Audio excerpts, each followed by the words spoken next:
In what ways does your product develop or challenge different forms of conventions of real media products? The genre of my film is horror and the subgenre is supernatural. I have analysed two well-known and popular supernatural horror films, Paranormal Activity and Blair Witch Project. I've also looked at a wide variety of supernatural films to analyse websites and posters, and also the trailers. The conventions that are typically used in a supernatural horror film includes ghosts and possession. I learnt this from the secondary research that I had to conduct before I produced my poster and website. I used this convention as I was doing a supernatural film. I thought that producing a horror trailer about possession was a good idea. A typical representation that is used is a dark black background. I identified this in the two supernatural posters that I analysed, Paranormal Activity and Blair Witch Project.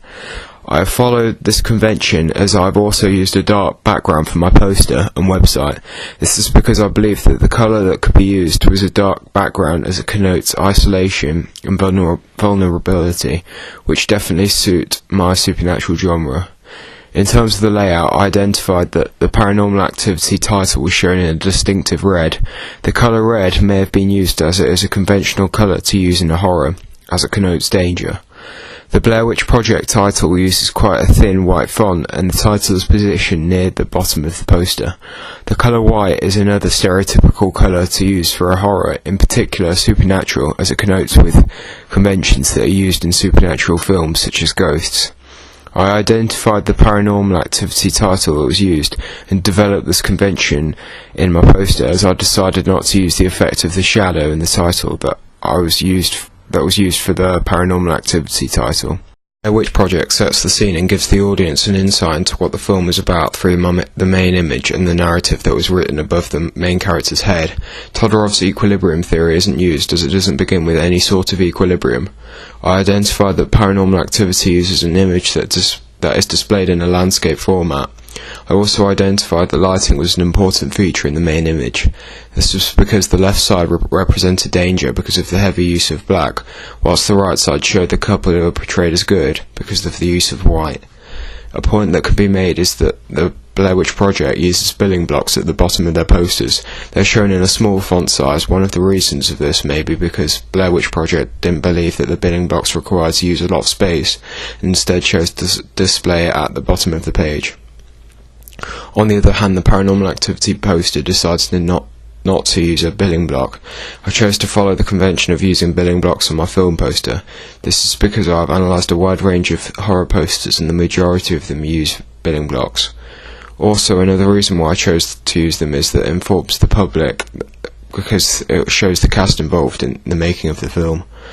When talking about imagery, I identified the different image formats that are used.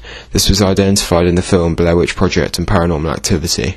Blair Witch Project had the image in a portrait format, which took up all the background of the poster, whereas the Paranormal Activity main image was displayed in a landscape format and took up the middle of the poster. I decided to display my image in a portrait format, as I've identified that other supernatural horror films have also done this. These films consist of Insidious and The Shining. When I researched what were the most crucial components for my poster, imagery was considered as one of the most important parts that my poster required. After analysing my image on the website and poster, which displayed a child whose family had recently moved home with him, the main image showed him holding a red mysterious book, which definitely fitted well in with the narrative that I used on my trailer. When I analysed my Paranormal Activity, I identified that I used a handheld camera style. I developed the convention as I used handheld quick shots of my sequel to create tension in my trailer. The way that I modified it was by choosing not to use the record button on the screen like in the Paranormal Activity poster and trailer. One of the reasons why I chose not to follow this genre convention was because, in my opinion, it wouldn't have looked effective on my poster and website, so I instead chose to take a long shot which shows setting and produce more narrative. In terms of setting, both posters that I've analysed for my texture analysis are set at night. In addition to this, I produced some secondary research and found a large number of films are set at night, because this is a typical convention for a horror. Paranormal Activity shows the main image of a couple who have been woken up. In addition to this, I've analysed supernatural horrors for my research. One of these is The Exorcist. This is obviously a convention that is used in a large majority of horror films. One of the reasons for this is that at night time it's much more likely for a person to be isolated, meaning you're going to be more vulnerable and if you're in darkness. The image on the Paranormal Activity poster shows a male and a female who have been woken up by something. The time is displayed at the bottom right of the screen. In terms of cinematography, the shot uses an extreme long shot, which shows where they are and the props that are in the room. I chose to use this convention because it would give the audience some narrative through the poster. Also, using a long shot / extreme long shot would give the public an insight into the setting.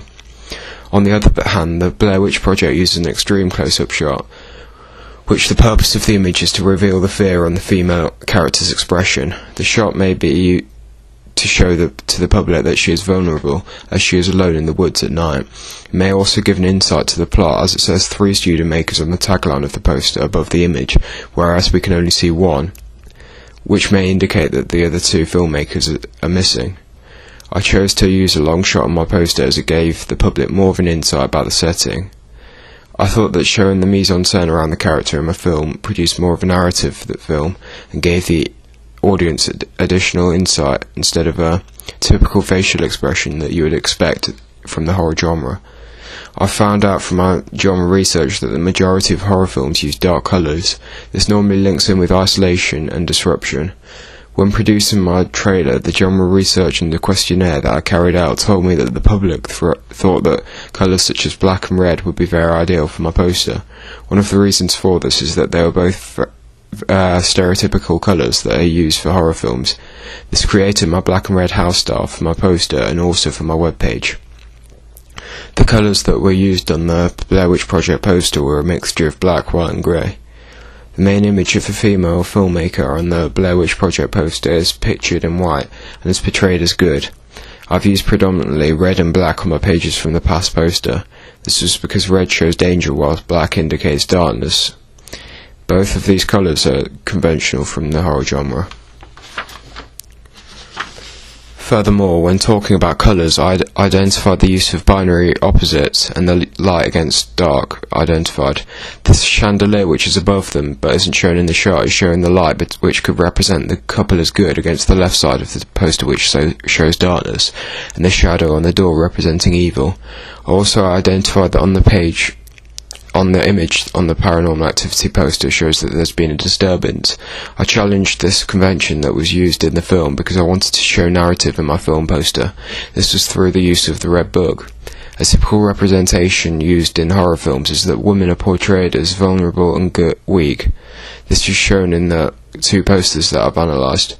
In Paranormal Activity, a woman is sitting up in bed, whilst in the Blair Witch Project, a woman is showing in an extreme close-up, looking very anxious. I've challenged the convention of using females. Instead, I've chose to use a male character as the main character on my poster and website front cover.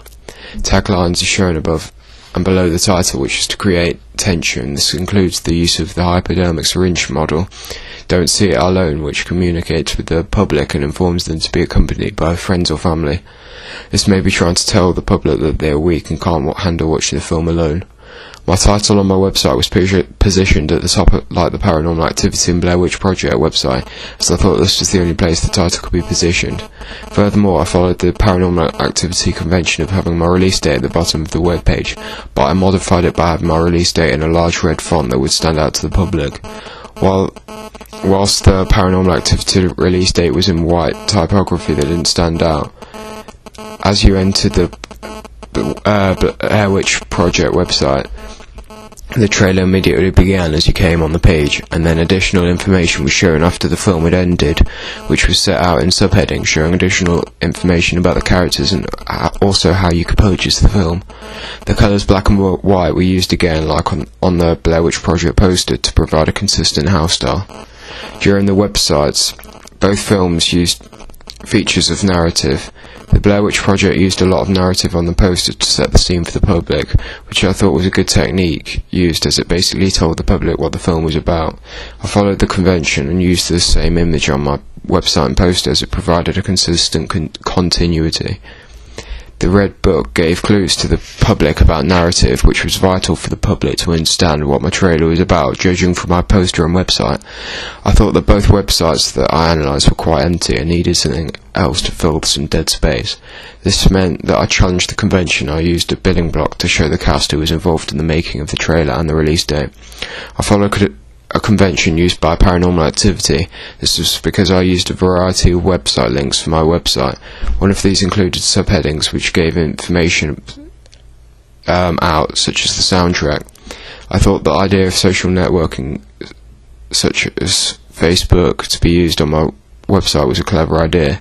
I thought this because the public would be able to like a page, and this would mean that friends on Facebook would be able to see this, and would ultimately mean that the reputation of the film would spread. This was an example of viral marketing. I identified many horror films used this type of convention, including one of the films that I'd analysed, Paranormal Activity.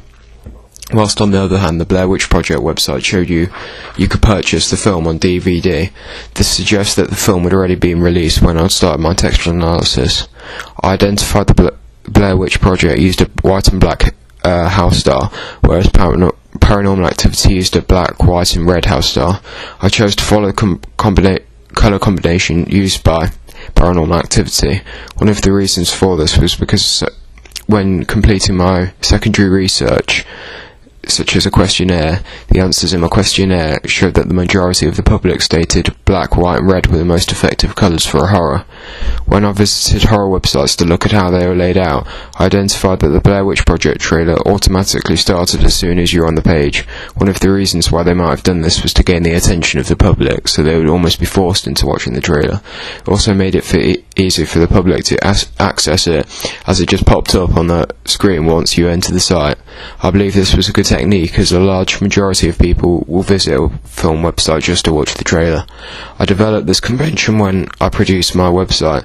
This was by having the trailer start screen when the web page was displayed, but I had a large image of my main character on the left of the green screen. In terms of the layout of the two websites that I analysed and the websites that I produced, the Blair Witch Project webpage and my website was similar. I thought this because I followed the convention of using subheadings for navigation.